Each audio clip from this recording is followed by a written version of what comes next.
I need exercise suggestions, and I'm not a morning person.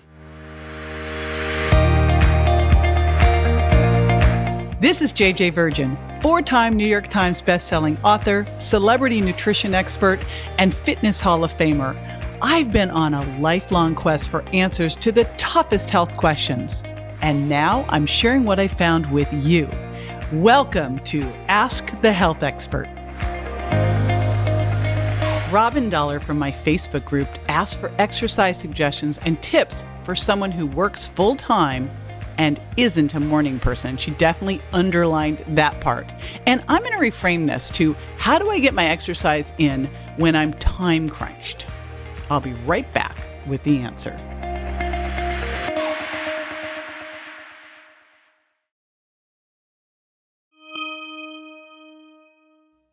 All right, so let's dive in with starting out first, because Robin said, I'm not a morning person. When is the best time to work out? And I'm sure you've heard, hey, the best time to work out's in the morning. And it's true. That's what the studies show that it is.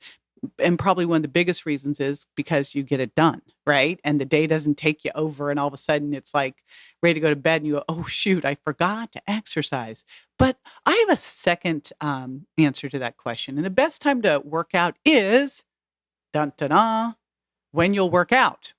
Because if you say, I'm going to get up an hour earlier and work out, come on, if you're not a morning person, that probably isn't going to happen. So that's the first thing, is the best time to work out is when you will work out. And I'm going to give you a little secret in there. You got to schedule that in and make it non-negotiable.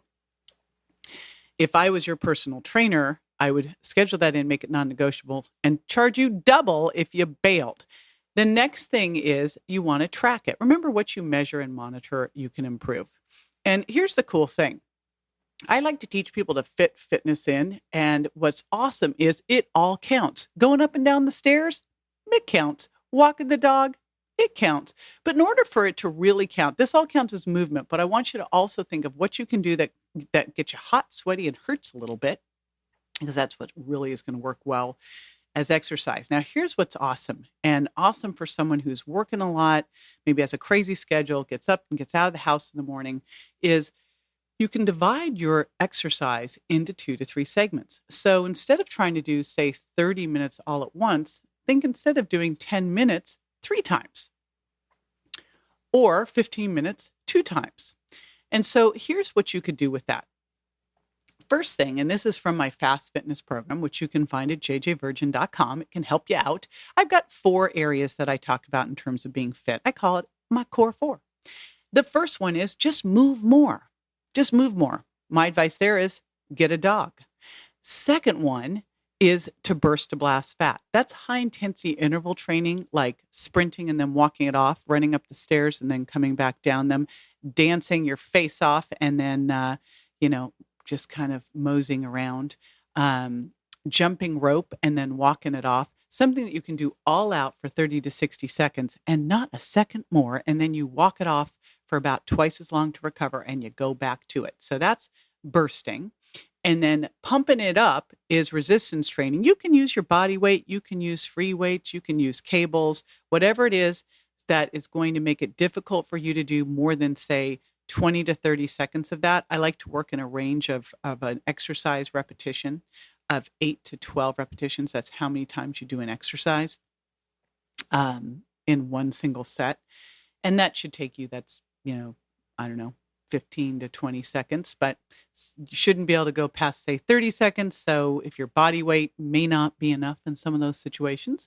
So that's weight training or pumping it up. And I've divided the body into 4 parts: upper body pushing, things like push-ups and dips and overhead presses; upper body pulling, those are things like pull-ups.